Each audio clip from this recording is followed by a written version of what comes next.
ನಮಸ್ಕಾರ ಸ್ನೇಹಿತರೆ, ನಾನು ಆನಂದ್ ಎನ್ ಪ್ರಸಾದ್ ಮಠ್ ಮಾತಾಡ್ತೀನಿ. Farmer badminton player come coach from Prasad Math badminton academy, JP Nagar, Bengaluru. ಸ್ನೇಹಿತರೆ, ಸಮ್ಮರ್ ವೆಕೇಷನ್ ಬಂದಿದೆ. ಪ್ರತಿ ಸಲ ಈ ಸಮ್ಮರ್ದಾಗಲೂ ಕೆಲವು ಪಾಲಕರಿಗೆ ಖುಷಿಯನ್ನು ತಂದುಕೊಟ್ರೆ, ಇನ್ನು ಕೆಲವು ಪಾಲಕರಿಗೆ ಸ್ವಲ್ಪ ಮಟ್ಟಿಗೆ ಟೆನ್ಷನನ್ನು ತಂದುಕೊಡುತ್ತೆ.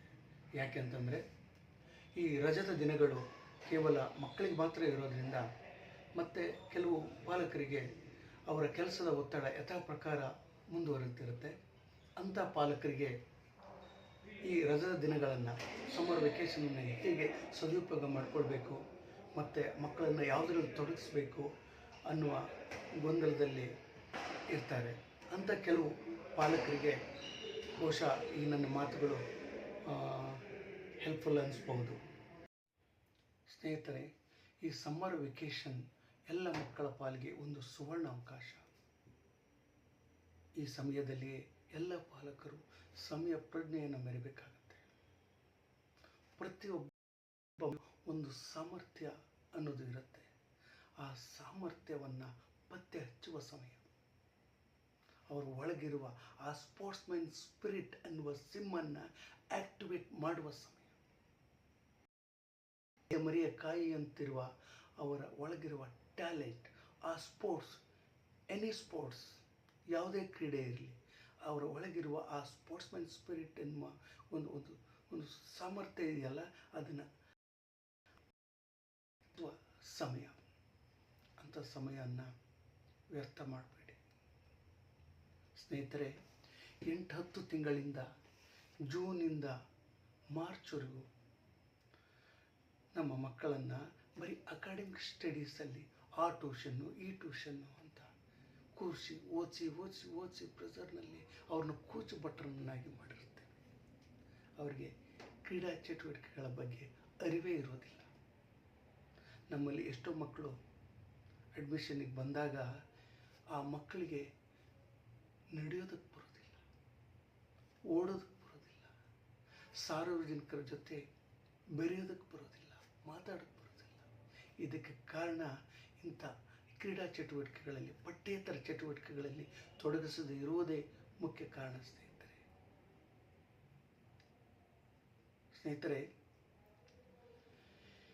ಕೆಲವು ಪಾಲಕರಂತೂ ಈ ಅಕಾಡೆಮಿಕ್ ಸ್ಟಡೀಸ್ನ ತುಂಬ ಡಿಫಿಕಲ್ಟ್ ಅಂದ್ಕೊಂಡ್ಬಿಟ್ಟಿದ್ದಾರೆ. ಹಾಗಾಗಿಯೇ ಮಕ್ಕಳ ಮೇಲೆ ತುಂಬ ಒತ್ತಡವನ್ನು ತರ್ತಾರೆ. ಒತ್ತಡವನ್ನು ತಂದು ಅವ್ರನ್ನ ಓದು ಅಂತ ಓದಲಿಕ್ಕೆ ಕೂರಿಸ್ತಾರೆ. ಅಂಥ ಪಾಲಕರಿಗೆ ಒಂದು ಕಿವಿ ಮಾತು ಸ್ನೇಹಿತರೆ, ಈಗಿನ ಜಮಾನದಲ್ಲಿ ಅಕಾಡೆಮಿಕ್ ಸ್ಟಡೀಸ್ ಯಾವುದೇ ಕಾರಣಕ್ಕೂ ಡಿಫಿಕಲ್ಟ್ ಅಲ್ಲ. ಡಿಫಿಕಲ್ಟ್ ಅಂದರೆ ನಿಮ್ಮ ಮಕ್ಕಳನ್ನು ಒಂದು ಸ್ಪೋರ್ಟ್ಸ್ ಡಿಸಿಪ್ಲಿನ್ ತರೋದಿದೆಯಲ್ಲ, ಅದು ತುಂಬ ಡಿಫಿಕಲ್ಟ್ ಸ್ನೇಹಿತರೆ. ಹಾಗಾಗಿ ಈ ಸ್ಪೋರ್ಟ್ಸ್ ಚಟುವಟಿಕೆಗಳಲ್ಲಿ ಮಕ್ಕಳನ್ನು ತೊಡಗಿಸದೆ, ಬರೀ ಅಕಾಡೆಮಿಕ್ ಸ್ಟಡೀಸಲ್ಲಿ ತೊಡಗಿಸದೇ ಇರುವುದನ್ನು ನಾನು ಯಾವತ್ತೂ ಮಾಡಬೇಡಿ ಅಂತ ಹೇಳ್ತೀನಿ ಸ್ನೇಹಿತರೆ. ಆಮೇಲೆ ಕೆಲವು ಪಾಲಕರು ಇನ್ನೂ ತಪ್ಪು ಕೆಲಸ ಮಾಡ್ತಾರೆ. ಏನು ಅಂದರೆ, ತಮ್ಮ ಮಕ್ಕಳನ್ನು ಸಂಬಂಧಿಕರ ಮನೆಗೋ ಅಥವಾ ಸ್ನೇಹಿತರ ಮನೆಗೋ, ಸ್ವತಃ ಅಜ್ಜಿ ತಾತರ ಮನೆಗೋ ಆ ವೆಕೇಷನ್ ಎಲ್ಲ ಸಮಯವನ್ನು ಕಳಿಸಿ ರಿಲ್ಯಾಕ್ಸ್ ಆಗಿಬಿಡ್ತಾರೆ. ನಾವು ಫ್ರೀ ಆದ್ವಪ್ಪ ಅಂತ ಖುಷಿ ಪಡ್ತಾರೆ. ಆದರೆ ಇದು ತಪ್ಪು ಸ್ನೇಹಿತರೆ. ಹಾಗಂತ ನಿಮ್ಮ ಮಕ್ಕಳನ್ನು ಯಾವುದೇ ಅಜ್ಜಿ ತಾತರ ಮನೆಗೆ ಕಳಿಸ್ಬಾರ್ದು ಅಂತಲ್ಲ. ಅದೇ ಊರಲ್ಲಿ ಆ ವೆಕೇಷನ್ ಸಮಯವನ್ನು ಸದುಪಯೋಗ ಮಾಡಿಕೊಳ್ಳುವಂಥ ಆಲೋಚನೆ ಮಾಡ್ಕೊಳ್ಬೋದು ಸ್ನೇಹಿತರೆ. ಇನ್ನೊಂದು ಎಲ್ಲ ಪಾಲಕರು ಕಾಮನ್ನಾಗಿ ಮಾಡುವ ಮಿಸ್ಟೇಕ್ ಅಂತಂದರೆ, ತಮ್ಮ ಮಗನ ಅವ್ರ ಇಷ್ಟಕ್ಕೆ ಬಿಟ್ಬಿಡೋದು. ಆದರೆ ಈ ಏಜಲ್ಲಿ ಅವರ ಇಷ್ಟಕ್ಕೆ ಬಿಡೋದು ತಪ್ಪು ಸ್ನೇಹಿತರೆ. No there future. ಎಷ್ಟೋ ಪಾಲಕರು ನನ್ನ ಹತ್ರ ಬಂದು ಹೇಳ್ಕೊಂಡಿದ್ದಾರೆ, ಮೊದಲನೇ ತಿಂಗಳು ಹೋದ, ಎರಡನೇ ತಿಂಗಳು ಯಾಕೋ ಹೋಗಲ್ಲ ಅಂತ ಹಠ ಮಾಡ್ದ. ಅವ್ರ ಕೋಚ್ ಹೇಳಿದರು, ಆಡ್ತಾ ಇದ್ದಾನೆ, ಅವನಿಗೆ connectivity, footwork, body language everything is good ಅಂತ ಹೇಳಿದರು. ಆದರೂ ಇವನು ಯಾಕೋ 2ನೇ ತಿಂಗಳಿಂದ ಹೋಗೋದಕ್ಕೆ ಹಠ ಮಾಡಿದ. ಹಾಗೆ 5 ವರ್ಷ 10 ವರ್ಷ ಕಳೆದೋಗ್ಬಿಡ್ತು. ಸ್ನೇಹಿತರೆ, ಆ ಥರದ ಮಕ್ಕಳ ನಾನು ಅಬ್ಸರ್ವ್ ಮಾಡಿದ್ದೇನು ಅಂದರೆ, ಲೈಕ್ ರಿಸರ್ಚ್ ಥರ ಮಾಡಿದ್ದೇನು ಅಂದರೆ, ಕೆಲವು ಮಕ್ಕಳು ಅವರ height good, personality good, power everything is good, ಚೆನ್ನಾಗಿ ಆಡ್ತಾರೂ ಕೂಡ, ಆದರೆ ಫಿಟ್ನೆಸ್ ಮಾಡೋದಕ್ಕೆ ಹಿಂಜರಿತಾರೆ. ಸ್ನೇಹಿತರೆ, ಈ ಸ್ಪೋರ್ಟ್ಸ್ ಅನ್ನೋದು ಫಿಟ್ನೆಸ್ ಮೇಲೆ ನಿಂತಿರೋದು. ಆ ಮಾಡದೆ ಹೋದರೆ ಆ ಸ್ಪೋರ್ಟ್ಸಲ್ಲಿ ಅವನ ಹಿಡಿತವನ್ನು ಸಾಧಿಸೋಕೆ ಆಗೋದಿಲ್ಲ. ಅಂಥ ಮಕ್ಕಳು ಆ ರನ್ನಿಂಗ್ ಮಾಡೋದಕ್ಕೆ, ಫಿಟ್ನೆಸ್ ಅಂಜಿ I don't want to go mamma papa ಅಂತವೆ. ಆ ಟೈಮಲ್ಲಿ ಅವರಿಷ್ಟಕ್ಕೆ ಬಿಟ್ಟು ಹಾಗೆ 5 ವರ್ಷ 10 ವರ್ಷ ಕಳೆದು ಬಿಡ್ತೀವಿ. Age does not come back. ನಮ್ಮ ಮಕ್ಕಳು ಆ ಸ್ಪೋರ್ಟ್ಸಲ್ಲಿ ಮೇಲೆ ಬರ್ತಾರೆ, ಅವರು ಚೆನ್ನಾಗಿ ಆಡ್ತಾರೆ ಅಂತ ಕೇಳಿದ ಮೇಲೂ ನಾವು ಅವರಿಷ್ಟಕ್ಕೆ ಬಿಡೋದಿದೆಯಲ್ಲ, ಇದು ನಾವು ಮಾಡುವ ಬಹುದೊಡ್ಡ ತಪ್ಪು.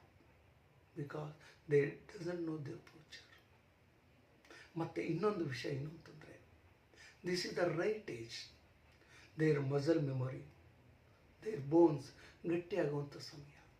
ಈ 6ರಿಂದ 16 18 ವಯಸ್ಸೊಳಗಡೆ ಏನು ಆ್ಯಕ್ಟಿವಿಟಿ ಕೊಡ್ತಿರಲ್ಲ, ಅದು ನೆಕ್ಸ್ಟ್ ಅವರ ಜೀವಿತಾವಧಿಯವರೆಗೆ ಅದು ಕ್ಯಾರಿ ಫಾರ್ವರ್ಡ್ ಆಗುತ್ತೆ.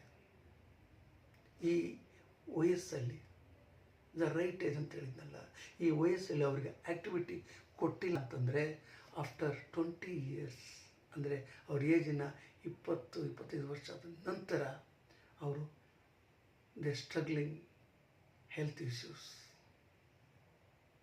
ಹಾಗಾಗಿ ಸ್ನೇಹಿತರೆ, ನಮ್ಮ ಮಗು ಆ ಸ್ಪೋರ್ಟ್ಸಲ್ಲಿ ಚಾಂಪಿಯನ್ ಆಗಿಲ್ಲ ಅಂದರೂ ತೊಂದರೆ ಇಲ್ಲ. ಅವರ ಫಿಸಿಕಲ್ ಫಿಟ್ನೆಸ್, ಫಿಸಿಕಲಿ ಮತ್ತು ಮೆಂಟಲಿ ತುಂಬ ಸ್ಟ್ರಾಂಗ್ ಆಗಿ ಸರ್ವತೋಮುಖ ಬೆಳವಣಿಗೆಗೆ ಕಾರಣ ಆಗುತ್ತೆ. ಅದಕ್ಕಾಗಿ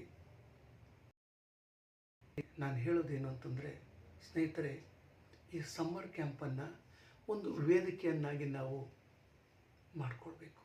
ನಮ್ಮ ಮಗು ಯಾವುದರಲ್ಲಿ, ಯಾವ ಸ್ಪೋರ್ಟ್ಸಲ್ಲಿ ಆ್ಯಕ್ಟಿವಿಟಿಯಲ್ಲಿ ಅವ್ರನ್ನ ಹಾಕಿದರೆ ಅವರು ಮೇಲೆ ಬರ್ತಾರೆ ಅನ್ನೋದನ್ನು ನಾವು ಪತ್ತೆ ಹಚ್ಚೋದಕ್ಕೋಸ್ಕರ ನಾವು ಈ ಸಮ್ಮರ್ ಕ್ಯಾಂಪ್ಗಳಲ್ಲಿ, ವೆಕೇಷನಲ್ಲಿರುವಂಥ ಸಮ್ಮರ್ ಕ್ಯಾಂಪ್ಗಳಲ್ಲಿ ನಾವು ಹಾಕಬೇಕು. ಅಂಥ ಕ್ಯಾಂಪ್ಗಳಲ್ಲಿ ಹಾಕಿದಾಗ ನಮಗೆ ಗೊತ್ತಾಗುತ್ತೆ ಅವರು ಇದರಲ್ಲಿ ಸಾಧನೆ ಮಾಡಬಲ್ಲರು ಅಂತ.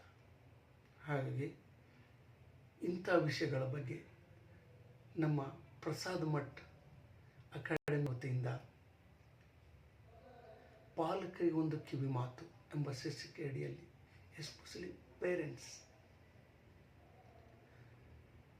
ಮಕ್ಕಳನ್ನು ಹೇಗೆ ಬೆಳೆಸಬೇಕು, ಅವರ ಲೈಫ್ ಸ್ಟೈಲ್ ಹೇಗಿರಬೇಕು ಅನ್ನುವ 10 ವಿಷಯಗಳ ಬಗ್ಗೆ ಕೆಲವು ಸಾಧಕರ ಇನ್ಸ್ಪೈರ್ ವಿಡಿಯೋಗಳನ್ನು, ಮಾತುಗಳನ್ನು ನಿಮಗೆ ಕಳಿಸುವ ಪ್ರಯತ್ನ ಮಾಡ್ತೇವೆ.